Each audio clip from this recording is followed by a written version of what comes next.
This is Expert to Expert, connecting industry practitioners and educators from ESC Region 11 and the CTE CCMR team.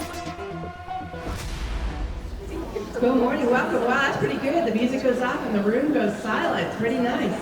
Welcome to day 2, everybody. We are so happy to have you back.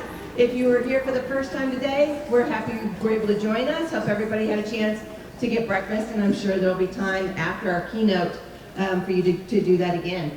We have a great filled day of activities for you. There are 4 breakout sessions this morning to this afternoon with a wealth of wonderful content for you to choose from. But we want to kick our day off with our keynote. But I'm going to bring up Tom Harris to go ahead and introduce her. Thank you. Well, good morning. You hear me? Yeah, good. Good morning, everybody. How y'all doing? Pretty good. Great to be here. So you're wondering why a guy named Tom Harris who works for Hillwood is up here in front of all you CTE teachers and everybody else in the room. Quick story. About 5 years ago, I met this young lady at lunch because I was trying to figure out what I wanted to do when I stopped working for Hillwood. I've been with them for 33 years, working on the Alliance Texas project up on the north side. And I knew there was going to come a time where I didn't want to do what I was doing for all that time, and I wanted to do something in the world of education. So I was meeting with this lady, and I expressed, those thoughts with her. I said, if you hear of anything, let me know, because I really want to do something different than as I mature and I get into my older 60s. So in March of this year, I get this call from this young lady, and says, I have an idea, would you come see me? So needless to say, that young lady was Mayor Parker. So she's asked me to lead an organization called Mayor's Council on Education and Workforce Development. And don't get scared. We're not going to tell you how to teach. We're not going to tell you how to run your districts. It's a group of business people that have come together with some educators and some representatives of the philanthropic community to try to figure out how we influence and help and assist and support public school education inside the city of Fort Worth. As you all know, there's a bunch of districts inside the city boundaries. It's not just Fort Worth ISD. And the intent is to really help those districts as best we can. Our focus will be to try to figure out how we increase the population of kids that are in your programs. So CTE, CTE, dual credit programs, early college, high school programs, and P-TECH programs. We also want to advocate on behalf of public schools. And I don't think enough of that is going on today. No surprise, right? Lots of noise in the community, generally negative when you listen to the TV or the radio. And really, there's not enough of us guys and ladies that are out there talking about how we help and support public school education. My kids all went to public schools, and they all got a great education, and they all went on to secondary college. So, enough of me talking. You didn't come here to listen to me. Mayor Parker is with us today to talk about talk more about the council, talk about T3 and some other things that she's working on. Her background is really more education than it is anything. She's had a great career thus far. I think she's a great leader and will become, and is already, one of the best mayors we've had. Mayor Parker.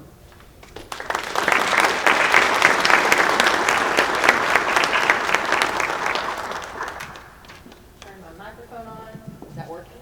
Test, test, test. How's everybody? Feel well? Good to see you. I'm surprised I haven't made you, all you teachers are sitting on the back row. And I know how much you love it in your classroom when kids hide in the back. You probably don't let them do it. As Lisa pulls up a presentation for Tarrant Through, I think Richard Owens is here. Where's Richard? Richard, stand up for a second because I'm going to brag on you through the T3 presentation. All the things I messed up when we talked about T3, you go talk to Richard afterwards. Richard was actually one of the first people we hired when we started T3. He's truly the expert. And as our districts work together with T3, he is your point person to understand what the entire partnership looks like and our goals with Tarrant to and Through. Thank you, Richard, for being here. It's good, so good to see you. Before I launch into T3 conversation, let me kind of set the stage of my why and the considerable amount of time I'm spending on education. So my grandfather was my high school principal. I grew up in the big city of Hyco, Texas, and his name was Jimmy Ramage. And by the way, all roads lead back to your small town. I know everybody feels like that sometimes. I'll run into somebody who had him as a principal or a teacher and knew him back when. So he was a fierce public school advocate, became a teacher after World War II, worked for Lufkin Trailers, and then decided to move into education, and had that career for 40 plus years. And then right now in my own family, my father-in-law, my husband went to Crowley ISD. My father-in-law was on the school board for 20 years in Crowley. And so public education on both sides of our family runs really strong. And if you think about, and I think all of you are in education, what a hard time it has been, especially through COVID and with all the political noise. And so when I'm speaking to educators, I usually attempt to say, first, I'm sorry. I'm sorry about the misbehavior of sometimes well-intentioned, sometimes not so well-intentioned adults. And our work on this council and as your mayor is simply to learn from you and be better partners. That's it. And right now across the United States, there's this reckoning in what the future of education really looks like. And I think that's healthy. I want everyone to be caring more about how our kids are educated, what the future of the United States looks like, and how our workforce pipeline looks. But what this council will do, and our partnership with Tarrant to and Through, is truly intended to be just that, a partnership. Anything we do in education has to start with educators in a classroom and understanding how difficult your jobs are and what tools you really need to be most effective to train the next generation. So I was elected mayor in June of 2021. I had at the time been running Cradle to Career and Tarrant to and Through that I had started when I left Mayor Price's office as her chief of staff. This was my passion. This work still is my passion. I will go back and do this work again after I'm done with this crazy stint that I'm in right now. Right now, Fort Worth is the 13th largest city in the country. We vacillate between 12 and 13, continue to be one of the fastest growing cities in the country. The DFW metro region, this is pretty amazing for those of you that follow the demographics of our area, will pass Chicago metro in the next several years to be the third largest metro in the entire country. Pretty mind-blowing, right behind New York and Los Angeles. So all that to say, we have lots of kids and future workforce to educate, and we need everybody at the table working together. As Tom alluded, we have 12 school districts in the city of Fort Worth, all doing incredible work and educating a population of students right now that have been through probably the most difficult thing our generation will see in education. Complete disruption. Not only was the digital divide happening before COVID, it got even bigger during COVID, and just what we do to bring our students back on track and really prepare them for the jobs in the future. So when we started Tarrant to and Through, I was still on staff with Mayor Price, and we were contemplating what do we want to do to help further education in Tarrant County, focus on workforce career pathways. So we started traveling the country to several different regions, including Buffalo, New York, Atlanta, Georgia, Knoxville, Tennessee, to look at those traditional college promise programs. Many of you have probably been very familiar with them across the country. Focus on that last dollar, first dollar scholarship to just get kids to make college affordable. But as all of we understand, especially for our first generation students and those students that speak a different language at home, our English language learners, college tuition is not enough. They need more, simply. And the data that we'll go through here is pretty amazing. So this is just a supply and demand. 39% of our adults in Tarrant County possess a post-secondary credential. Why is that a problem, right? Because 65% of jobs right now require a post-secondary credential, right? And we're talking about high wage, living wage, career path jobs that our workforce is not currently eligible for. And in conversations I started having prior to launching T3, our business leaders are desperate for a high qualified workforce. And they have traditionally been really willing to work alongside our school districts, but for whatever reason, they're intimidated, they're too busy, they felt like there was a silo, and there was a need, a gap there to really break through the silos that we have existing, especially when you have large school districts. I run a large city, I get it, we're a large bureaucracy. School districts can sometimes suffer from that same thing, especially when business leaders have a short attention span and they just want to get things done. When you go through this middle skills gap, this is an interesting slide, especially for those of you that are in the CTE space. And we can provide these slides to you afterwards, so if you're interested in having this data. And there's plenty more, right, Richard? There's a longer deck I'm not going to go through today. These are middle skills jobs that do not require a 4 4-year degree, right? And look at the salary ranges in these. Many of these are starting salaries for your aircraft mechanic, your dental hygienist, etc. These are high-wage career paths that also offer a student an opportunity. Let's say these nurses that don't require a full BA, they can go work at Baylor or THR, any of our medical hospital systems in the area. Not only can they go make that, they get a free education to keep going and climb up the career path. And they are desperate for workers right now. We think in the next 10 years we'll have a shortage of 15,000 nurses in North Texas. Mind-blowing, and it's a significant issue for all of us in the room. They're eventually going to need some health care. My kids tend to need it a little bit more than the average kid. We are on a frequent flyer basis with Cook Children's right now, I feel like. This additional gap, and I just spend some time looking at these numbers. So look at the 8th grade cohort from 2009. This is students across Tarrant County, about almost 24,000 students, okay? Follow them to 2019, 10 years later, and figure out who actually completed the 2-year or 4-year diploma. 77% of students didn't make it to a 2-year or 4-year degree, and 86% of low-income students did not make it. A high school diploma is no longer enough to make it in the economy, because you remember the data I told with you before, 65% of jobs require a post-secondary credential. And those of you that are in K through 12 education in this room, right, our job is to get them to and through high school, prepared as best we can and on to post-secondary, but the gap is too much. I now have been talking about K through 16, or K through 14. It can't cut off at that 12th year, and especially for low-income first-generation students, you have to be talking about it more and more, and the services they need and supports they need as a student are more considerable and different, but we can't provide them here in Tarrant County. We're aligned with all the things that we're working across Texas. This is 60 by 30, many of you are familiar with, Texas Higher Education Coordinating Board, who's working on this goal to make, we need to double the pace of attainment for degrees in Tarrant County to meet this statewide goal of 60% by 2030 in the state of Texas, attaining a 2-year or 4-year diploma. There are real dollars and cents here that make sense for your local economy. An individual student can be taught, did you know how much more over a lifetime you'll earn? And sometimes, as we know, especially a 16-year-old, money talks. That's all they really care about, and trying to convince them why your CT program is so valuable to them into the future. So these are some averages right now for year 1 and T3. So T3 launched, and we had 6 targeted schools. We worked with Fort Worth ISD to start with. About half of our students in Fort Worth attend Fort Worth ISD. The other half of students attend another ISD. So we launched in these 6 high schools intentionally. These were the 6 high schools based on the data that the students needed the services the most. Eastern Hills, Western Hills, O.D. Wyatt, Diamond Hill, Jarvis, Dunbar Poly High Schools. And these are the current enrollment. This audience is great because I don't have to explain to you all what all these acronyms mean. You know all too well what CCMR means and TSA and how confusing it can be and what metrics. And by the way, the state of Texas loves to change about every 3 years, right? I got a lot of exasperation out of the room on that one.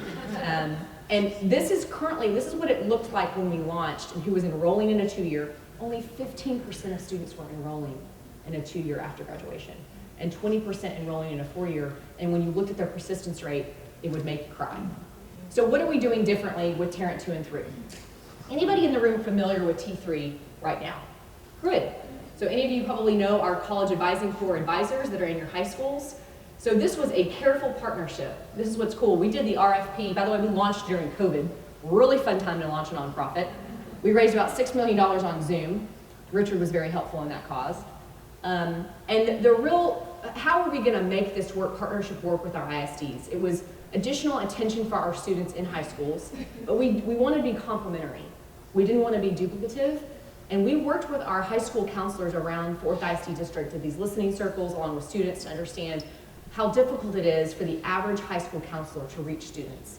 And the ratios just didn't work. Look at the ratio of O.D. Wyatt there in the middle. 1 student, 1 counselor to 1,424 students, right? Compared to what we did when we added the necessary college advising corps members, think of them as Peace Corps, AmeriCorps. These are near-peer advisors that come from the college advising corps at TCU into these high schools at these ratios. We changed the ratio from 1 to about 1,500 to 1 to 218. That actually gave that advisor the time they needed and attention for those individual students to help them figure out what their pathways are. We're excited that in the coming years we're expanding. Obviously this year we've expanded to Crowley ISD, an excellent partner for us. My father-in-law is very proud, of course, that Crowley, he had a lot of questions at 80 years old when we were going to go to Crowley ISD. He was very proud and expanding. If anybody's Purple Pride, David always says that. It's hard to hide. Did y'all, if you have Crowley ISD in the background, that's Crowley High School. This is what these numbers look like right now in terms of our pledge numbers. All really important data. The important thing is here, we've worked with Salesforce from the very beginning of Tarrant 2 and through. Why should that matter? Data platform has been a huge partner in this work. You cannot reach 10,000 pledged students if you don't have technology and data platform to reach them. And lucky for us, every student, much to your dismay as teachers sometimes, what do they usually have? A phone. And you can push information that they actually do read. It's up to Richard to do a TikTok video every once in a while to get their real attention. These are our T3 higher education partners that have been terrific. These are our higher education institutions that from the very beginning bought into the dream of having Tarrant 2 and through scholars on their campuses. And then this is just some data on scholarship numbers, which is important. Here's what's fascinating about scholarships and the misperception among students. I spoke to Castleberry, anybody from Castleberry ISD here? So Castleberry ISD invited me to come speak to their juniors and seniors recently. And without fail, this entire student body, which by the way, their qualification in FAFSA for free college is probably about 85, 86%. Almost every single one of those students believed they couldn't afford to go to college. And I told them during this discussion, the one myth I want to debunk while I'm here is every single one of you can afford to go to college. And we're going to get to launch with Casper ISD next year, make sure those students also qualify for first dollar and last dollar scholarships. It's the media that talks about college affordability has so permeated our students that bless their hearts, they think everything costs what Harvard does, right? Or TCU is a very expensive school, but these students can qualify to go to TCU and it is affordable for them based on the scholarship ratios and our partnership with TCU. So trying to get students to understand the sticker shock shouldn't scare them away from applying.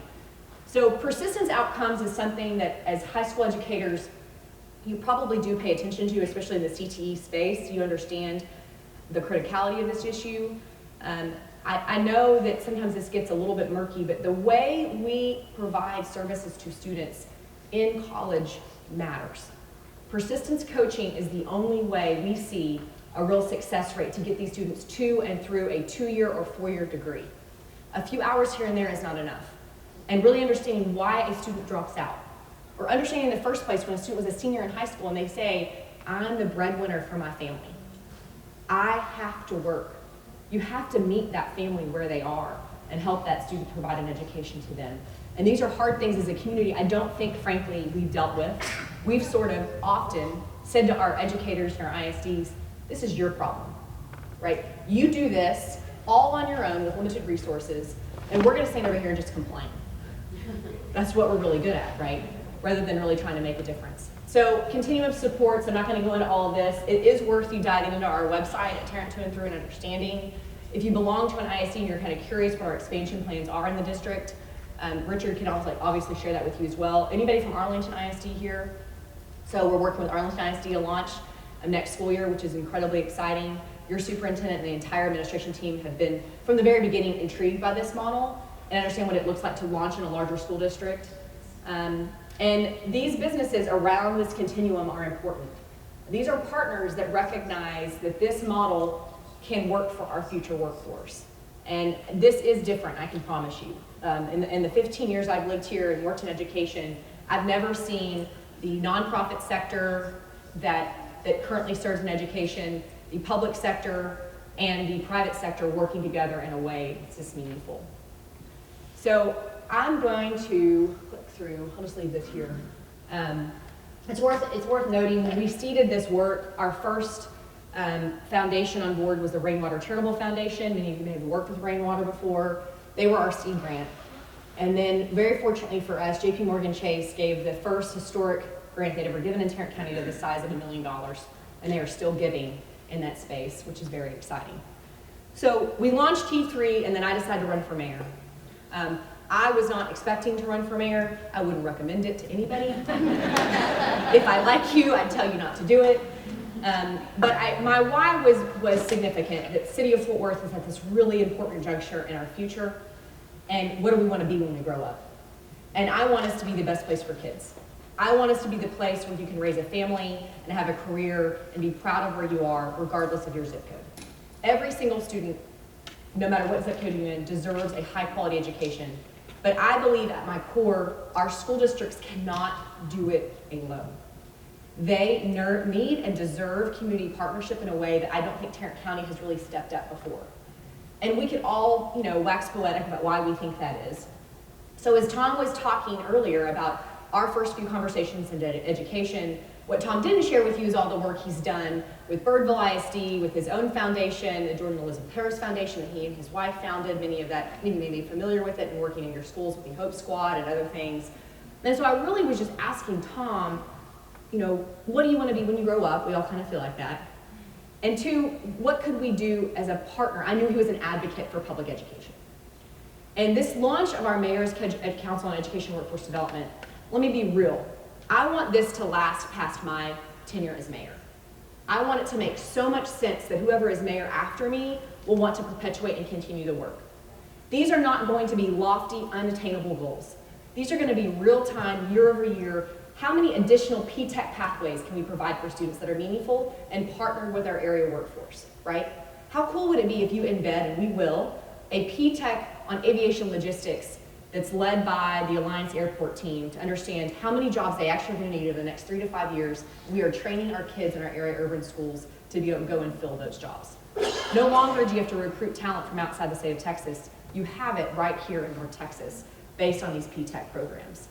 And the meaningful part of this relationship is now businesses are coming to us in droves about the opportunity.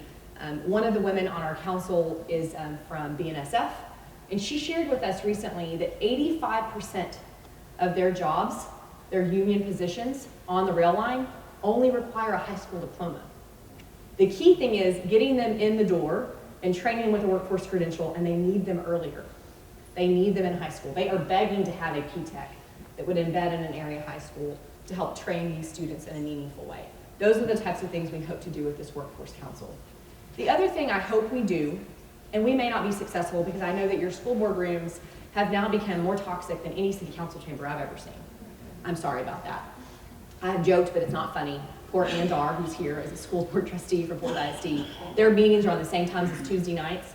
And I've been in politics for 20 years, state, federal, and local. I'd never seen anything quite like it. So I take off as mayor fully ready for the angst of post-COVID in government. Everybody at city council, nope. They all went to poor Ann's boardroom instead. Really sorry about that. So our goal with business leaders is to turn the temperature down. Because what we should be focusing on are our kids and our students, what our teachers need. As I said earlier, my grandfather was a lifelong educator. We want to lift up the profession. We want you to feel respected and appreciated and loved. We want you to make more money. And those are all the things that this business council can do. At the same time, really focus on the concept around CCMR readiness, TSI readiness, pick your metric. The state of Texas likes CCMR right now and TSI.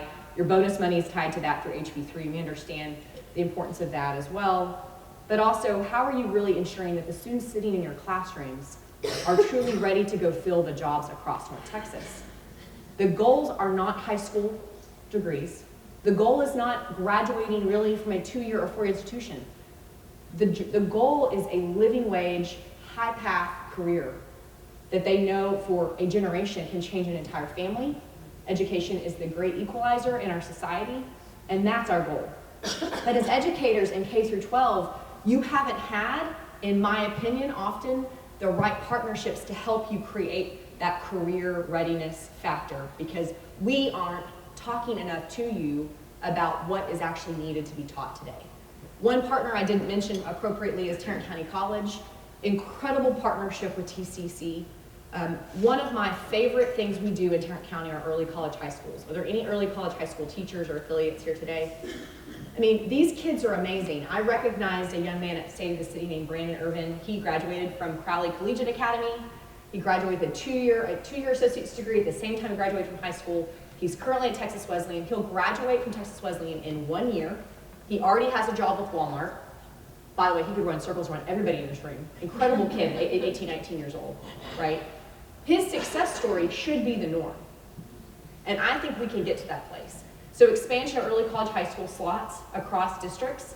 I would even like it when we could share slots, by the way, with districts that maybe have a few extra slots. Let's share those with the smaller ISD. That's a dream of ours that we're working on right now. The second are these P-Tech credentialing opportunities. There's a lot of different models. I know Keller ISD, the American Keller's here. They use an academy model, which is really meaningful and works well. We like that too. If they want to launch a P-Tech or a CTE program, we're okay with that as well. As Tom said, we're not going to tell you how to teach, but we want to facilitate that partnership. And the last thing I'll touch on, and I'm happy to take questions, is what this next legislative session looks like and my role as your mayor. So I spent really about 10 years in the state legislature and understand how the legislature works. And while I am proud of the work they did with HB3, and I do think they're moving in the right direction to understand, there's also been some really important partnership on tri-agency work between TEA, Higher Education Coordinating Board, and Workforce Commission. Yes, 3 agencies that really work with our students, which was difficult in itself. But to understand what issues we're facing as educators here in North Texas and making sure they're focused on this concept of career readiness as a state and really empowering our teachers to be in charge of that model. And there's a few ideas we've thrown out to legislators. I mean, many of you have been maybe teachers for a long time, much like you have in our higher education system. I don't know why we don't have master teachers. You know how many teachers I have talked to that don't want to leave the classroom, that feel like they have to because of the pay and the process to go to further their career. So they leave, they go to administration to become a principal or administrator. They don't like it. They'd much rather be in a classroom. Why are you not paying a 20-year math teacher in 8th grade $200,000 a year? You should be, right? Because our entire economy depends on it. A prestige in the level of our career paths for teachers is also critically important. So these are things I'm throwing out there to legislators, make them understand, and really talk differently about it. I love when they talk about pay raises for teachers, but the slide I had on middle school jobs, that's not what teachers start at, is it? After 4 years of education and credentialing and learning a classroom environment. So we have a lot of work to do in this space that I'm excited to learn from you and with you. Please know that our Workforce Council has a lot to learn, but I'm not an educator. And I hope I'm a politician for a short period of time. But what we do in Tarrant County can be a model for the state and for the nation on how we work together as one of the fastest growing urban regions. And if we can do this right, I promise you the rest of the state and the country will start to catch on partnership.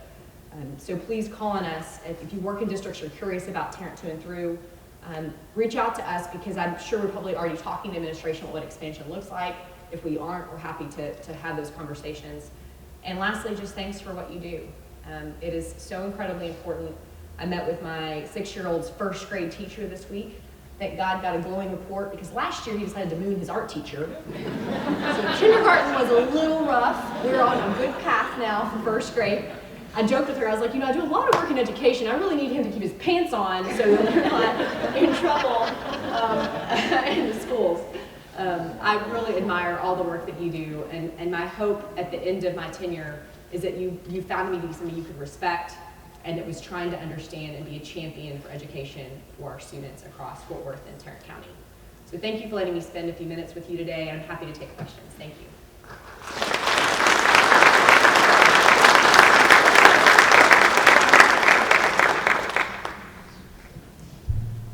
Okay, I see some hands coming up. We'll come to you.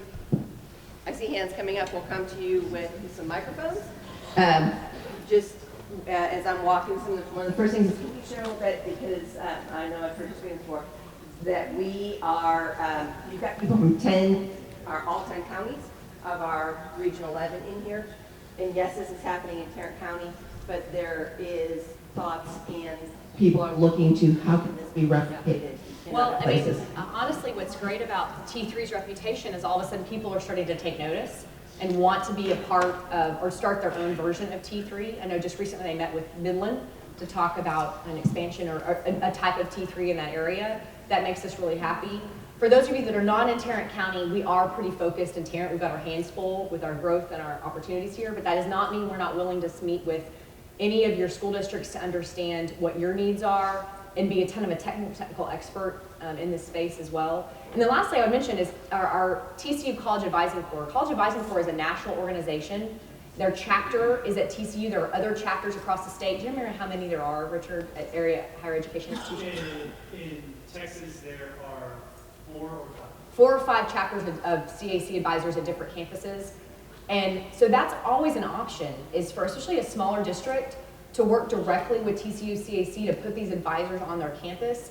Their model might be a bit different when it doesn't partner with T3, but it's an excellent start to help provide that supplemental help to your college advisors on your campus already. Question? Yes, ma'am. Hi. Hi. It's kind of following what you were just talking about. I work for a very small independent charter school, K through 12, 378 students. I'm a high school teacher and a counselor there. That's how small we are. I teach 4 subjects also. Any plans to help some schools like my school that is so small that we are often overlooked? Yeah. What school do you belong with? It's Treetop School. Okay.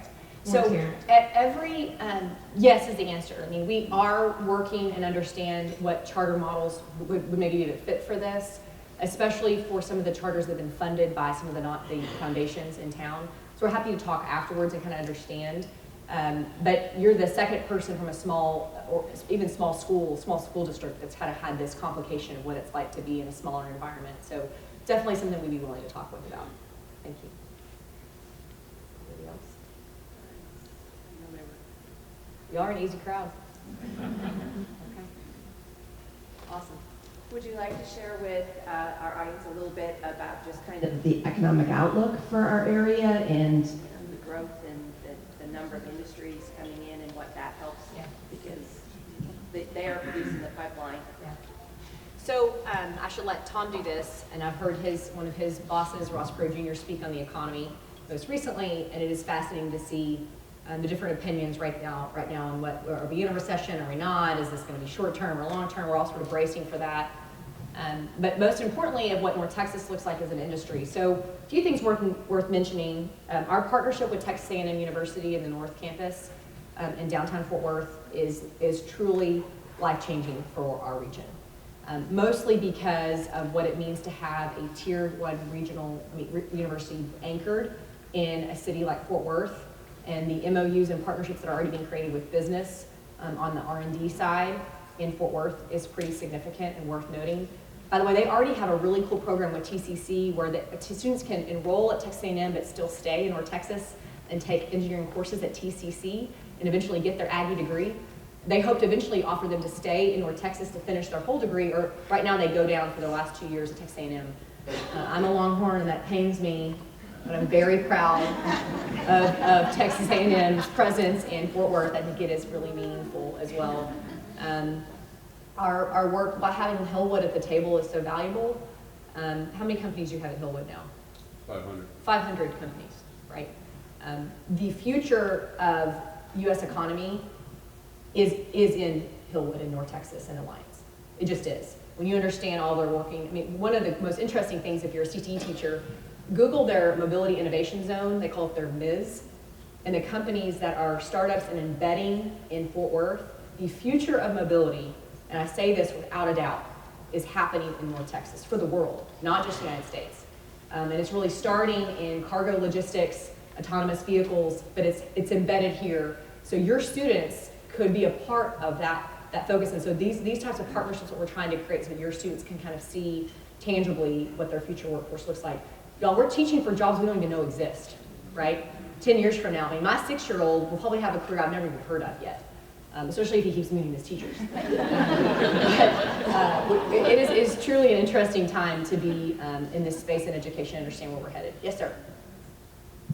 I was kind of baffled by the other slide that you put up about 84% of low-income students don't finish a post-secondary degree.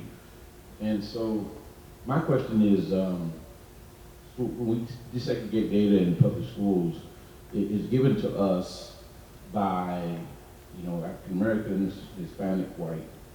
And to me, that doesn't tell us anything. Because while my last name is Gatika and I received a master's degree, there's a Gatika on the other side of town that doesn't have running water. and you're comparing my children to their children by pulling them all in the same pool of Latino students. So my question is, when are we going to start separating kids by income? Yeah. Because all poor kids are facing the same dilemmas regardless of their ethnicity. And all middle school kids are facing the same dilemmas in the upper middle class the same way. And so now you're comparing kids that are facing, and then if we have a disparity between middle class kids, white, black, and Hispanic, Then you start digging in. then you see there's something going on because they're all facing, they all have the same economic level, but why is some kids scoring higher than others when the opportunities are all the same? And I'm so glad you asked that question. I think that's one of the most valuable parts about Tarrant to and through, not just the human capital that's provided in our school districts to help our students find their pathway outside of high school, but the transparency of data that can empower teachers and school districts, especially around income. Because you're absolutely right, that tells the biggest story, regardless of their race or ethnicity. It's what kind of home they're growing up in, around or whether or not they're economically disadvantaged. And if you don't pay attention to that, to your point, you're not getting there. And I would argue that the reason that stat is so staggering for you to see 86% not making it through, I don't think we've been calling that out. And if we were calling it out, sometimes it probably wasn't the most collaborative way of doing so. It was pointing the finger as like, why can't you get this together, Fourth ISD? 85%, 86% of your students are economically disadvantaged. Just figure that out, right? Just make it happen magically. We know that when students are growing up in a low-income household, the support services that the entire family needs are very different. I'll never forget in those working groups we had with counselors, we had one counselor say, look, I would love to help Jimmy figure out what he's going to do after high school, but he just got evicted and he doesn't have clean clothes. And right now I'm just focused on a washer and dryer. Like, that's my goal today. And so this work with T3 allows them to focus on the social, emotional, and the physical health and needs of a family, and at the same time still be giving Jimmy a goal and a pathway to income sustainability and a path out of poverty. And so the data that we're providing with Tarrant to and through is that transparent, and we do dig into the specifics that you're alluding to with every individual district. It's very important. Yeah. Is there something stick out that says these students do not have these tools to be successful at the college and university? Persistence coaching is number one. These students that are first generation, I mean, imagine all of us in the room, if you weren't first gen or you were, your first day on a college campus, right? I went to UT Austin from HICO.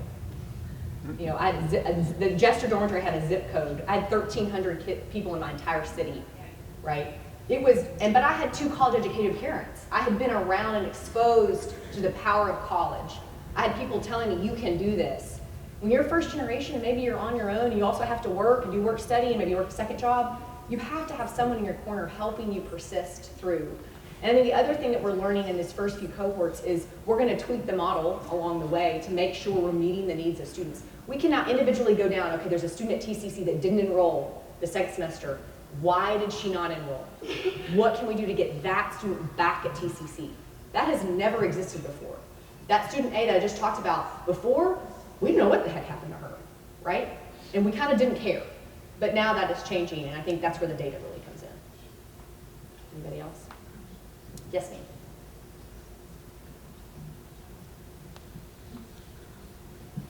Good morning. Good morning. So I don't have a question, actually. I just want to say thank you. I'm not from Fort Worth. We're from Dallas College, but we're here learning a lot. Oh, Dallas College was an awesome partner for us. They did. They're a tremendous teacher for us. Awesome. Yes, So thank you. But I want to say that the work that you're doing to be the voice for us in education, because sometimes when we speak, everybody's like, oh, well, y'all are just talking about yourself. But for you to be an outsider, helping, please don't not be in politics, because we need you in the room to give these facts. So thank you. Dallas College was terrific. We had a few things that were similar to Dallas Promise program, and Dallas College and Joe May and the whole team was really helpful to us. All on Zoom, by the way. Yeah. Yes, sir. Good morning. I just want to speak to the persistence coaching. I have 2 recipients of the Dream Big Fort Worth scholarship program, and I think it really helps them out because not only the more money that they get, like I think it's like $24,000 and it's like broken up by $6,000 a year, but they have to check in with their counselor, and it really helps them all the way through. Yeah, thank you for reinforcing that. Anybody else? Yes, sir. I appreciate the focus on how we're helping our students, but to go upline just one level, how is T3 helping our teachers? Because right now, this is a very difficult environment in the classroom for our teachers. I feel like there's not necessarily a teacher shortage as much as there is teachers are leaving the profession to go find something else to do that is not as stressful and that will actually earn them more money where they can have a living wage to support their family. But the stress, the gaps in our classrooms, there are many, many open teaching positions that are filled by well-meaning warm bodies right now. Not to be disrespectful to substitutes, we need them. But they're not educated in the field to educate our children, to educate our students. So is T3 doing something to support and uplift and keep teacher retention? Keep the teachers that are good, the experienced teachers. I've been in the field 29 years. What are we doing to keep me in the classroom and active so that our kids are getting a quality education? So I would say indirectly. Right now we don't have a teacher-specific program, but I think what you'll find over the years, and maybe Ann could speak to this, the services that T3 is providing to a large district or small district is taking so much pressure off of a district on these bonuses and CCMR and readiness and pathways that it allows a school district to really hone in on some of these crises, including teacher shortages and trying to retain top talent in their classrooms. And then the data piece is also incredibly significant. But I'll say on our council side, it's something we have talked about. I mean, raise your hand if you're in the CTE space as a teacher. You teach in CTE at all?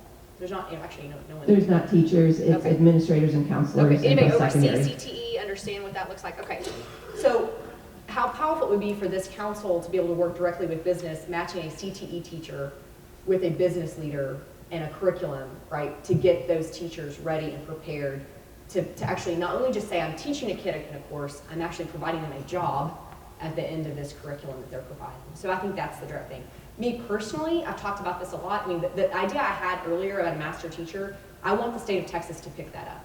If you have teachers in your district that are what I consider master teachers, they're the best in their craft. They tell you, I do not want to leave the classroom. I want to stay right where I am. Don't force them out of the classroom so they can go make more money, right? Allow them to stay in the classroom. There's really nothing that, in a robust way across Texas, I don't think supports that. And that's what I'm personally talking to the legislature about, and Mike Morath, who's TA commissioner. I have heard him, he's given a few presentations recently, I've heard him talk a lot about teacher shortage. I worry a little bit about, are they on the ground enough to hear from teachers? Are they really hearing why they're leaving the classroom? I don't think that's the case. So maybe that I can help be your voice. And if you want to go to Austin with me anytime, Tom and I will go often. We can take a bus of teachers down, right? Okay. Yes, ma'am.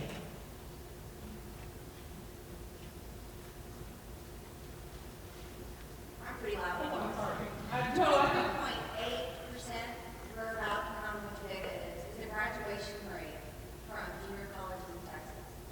My staff, my teachers have taken on the social emotional component of our students and the effects of COVID and everything else going on. They've taken on the state test, they've taken on CCMR, but at some point after the students leave us, if our students have passed other classes, they've passed the state exam, they've done all of those parts, somebody else after us has to start picking it up. Because they can't be responsible for both what's happening K through pre-K through 12 and junior college and universities. Totally agree.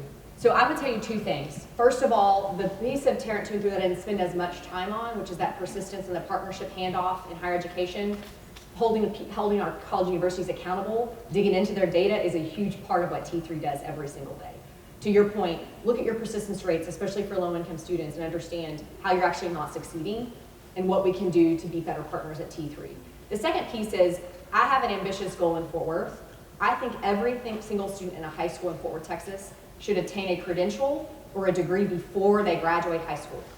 I think we should be embedding the higher education curriculum opportunities inside high school, starting their junior and senior year. We do have that now, but it's not systemic. It's not across every opportunity for every student. Because we see success back to early college high schools. That model works. Yes, it's difficult. It doesn't have to be a 2-year associate's degree. It could be a credential. And when I say credential, I think something that actually leads to a job. So the student can graduate at 18 from high school, also possess a credential to enter into the workforce meaningfully. So you're right, it can't be only our K through 12 teachers. It can't, the pressure is too great. And you have, that's when I talked about that K through 16 or K through 14. You have to link the two together to provide more partnership, because the blame right now, candidly, unfairly, is on K through 12. And that's unfair for a variety of reasons. Yeah. Anybody else? Yes, ma'am. First off, big fan. So Thank you very much. How do we get involved if we want to help or be a part of your program? Thank you. So T3, I'll leave that up to T3 because I could probably give all you an email. Richard, would you like to give out your email?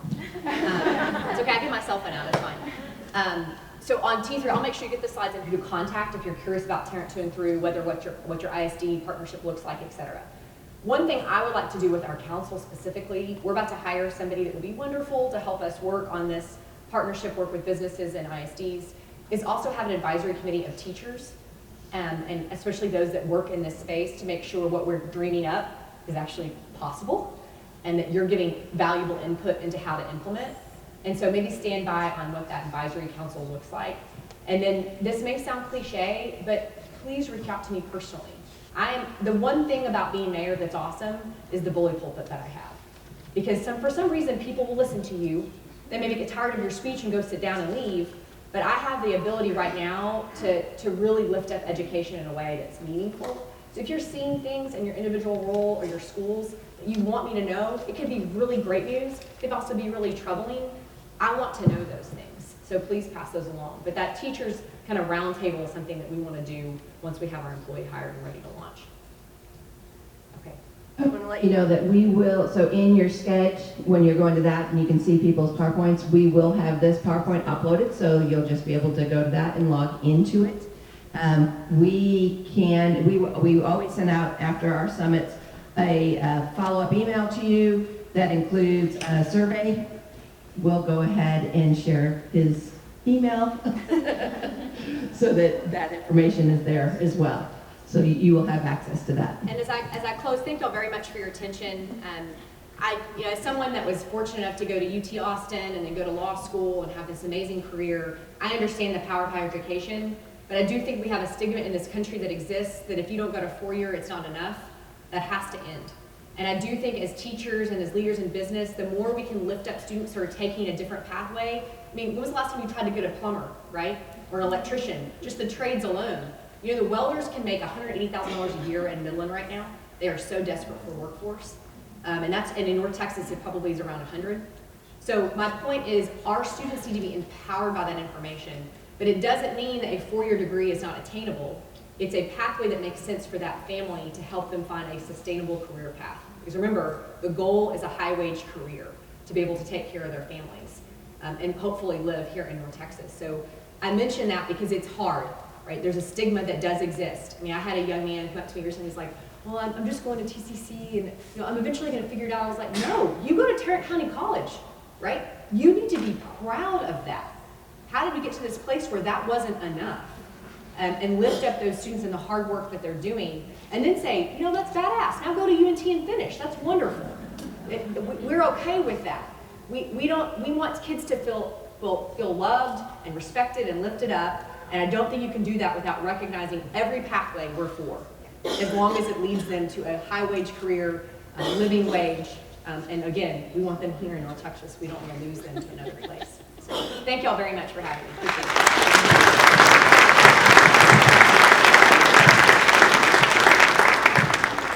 First, we want to say thank you so much for you. We know how busy your schedule is, and for you taking the time to be here with us today, and for your message, and most importantly, for how you're lifting up education. Because yes, the feeling that love is needed.